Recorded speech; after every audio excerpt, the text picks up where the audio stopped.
So guys, this is lecture 12, and in this lecture 12 we are going to continue one more practice problem, and this practice problem is going to be special. See here, it is 1 plus y square dx and tan inverse y minus dx. So why this question is not a regular one from the same topic? Because in previous questions we were converting into dy by dx, correct? And dx by dy. But how will you decide that which format you have to choose?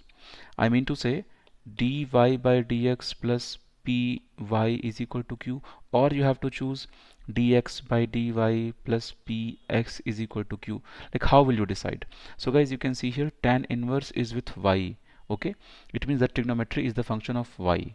So you are going to differentiate your function with respect to y. It's like your function is the function of y, so dx by dy will be the mathematical term. Okay, so let's frame the popular format like this, and remember, when you are writing dx by dy, then this p and this q will be purely the function of y, which is visible in our question.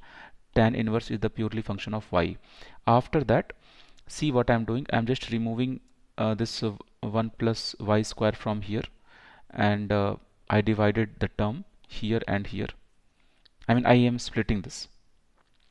So splitted and rearranged, so it came like this.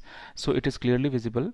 My p value is 1 by 1 plus y square because it is visible here, coefficient of x, and q value is this much, whatever is after the equal sign. After the equal sign, this is the thing.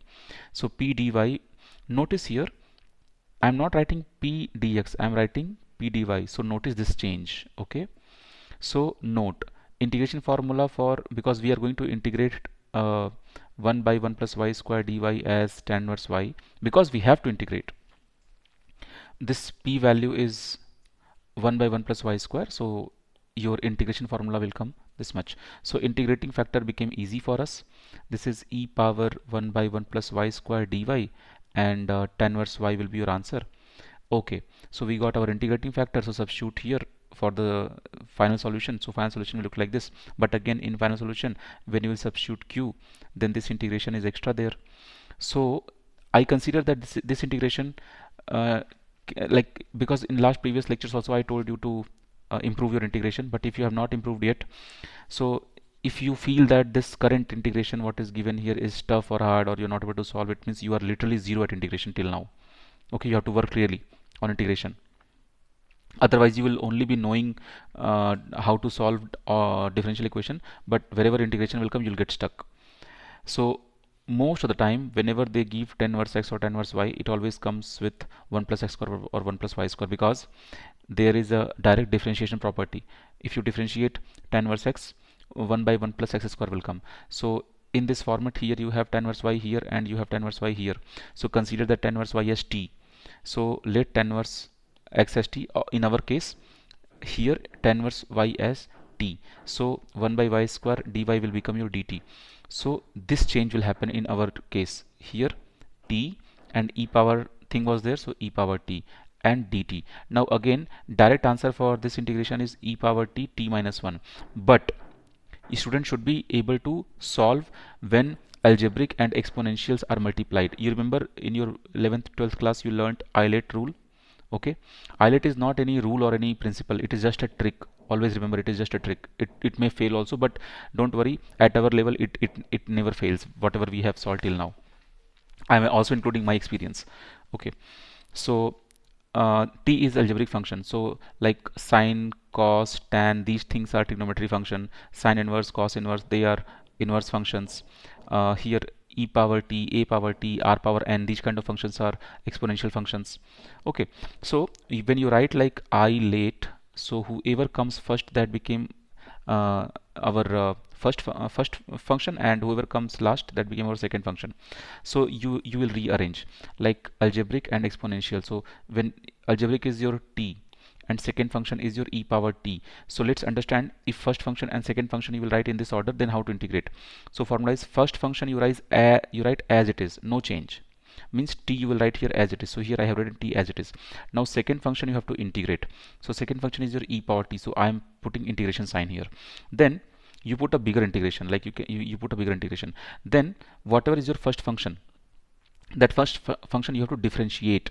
Okay, this is a formula how to crack islet. I hope you have done this. So t, when you will differentiate, it will become 1. Like x, if you differentiate, will become 1, y differentiate will become 1. Let's say t 1, because we are differentiating with dt, because you can see here operator is dt, so t will become 1. And again second function differentiate integration as it is, so integration e power t. So remember, this t is as it is, and integration of et is always et same. Integration of e power x is e power x. Differentiation also of e power x is e power x. Okay, why this comes, I'll tell you one basic trick here. You know, when you write the expansion formula of e power x, how do we write? 1 plus x square by factorial 2 plus x cube by factorial 3 plus x power 4 by factorial 4, right? Now if you differentiate this side or integrate this side, same formula will come. If you differentiate e power x, then what will come? This 1 will become 0, this x will become 1, this x square by 2 will become x, this x cube by 3 will become x square by factorial 2, and this x power 4 by factorial 4 will become x power 3 by factorial 3. So it means what? From here you got same 0 plus e power x again. So this is how e power x, when you integrate, you always get e power x, and differentiation also you get same e power x. By series you can check it out.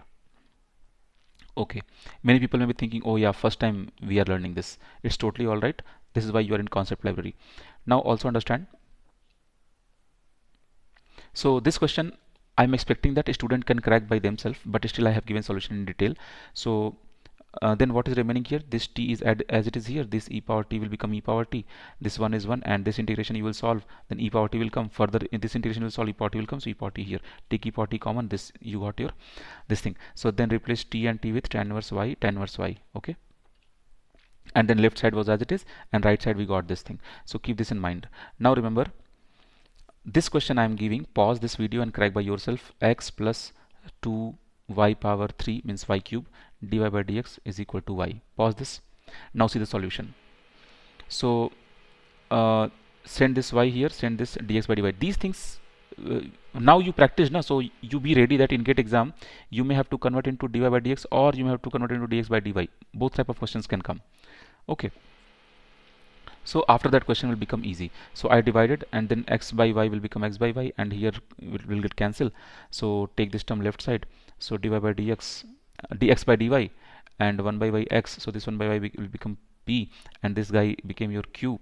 So your integrating factor, this total with minus sign, because when we compare with the equation there is plus sign. Remember, dy by dx plus py is equal to q. So here we have minus sign, so this p will become negative. So with minus sign you have to substitute here. Then this 1 by y will come here. Okay, so because 1 by y will integrate, ln y will come, this minus sign will go here, then you know this, and then 1 by y will come here, 1 will come here. Now I'm writing the complete solution, and after that steps simple. Y will get cancelled, 2y will come, and then integrate. So finally this is the answer. Now we'll move to lecture 13. In lecture 13 will be having non-linear equation. So one extra y power n will be introduced here. We were having only this much earlier. Now I am multiplying extra y power n in the equation. In that case you cannot solve this equation. So if your n value is not 0 and not 1, something else like 2, 3, 4, 5, something else, then this equation you will say Bernoulli equation. Okay, so I have written here n is any constant. It is not 0, it is not 1, and is anything else. This is called Bernoulli equation. James Bernoulli studied this equation in 1695. This will cover in lecture 13. Okay.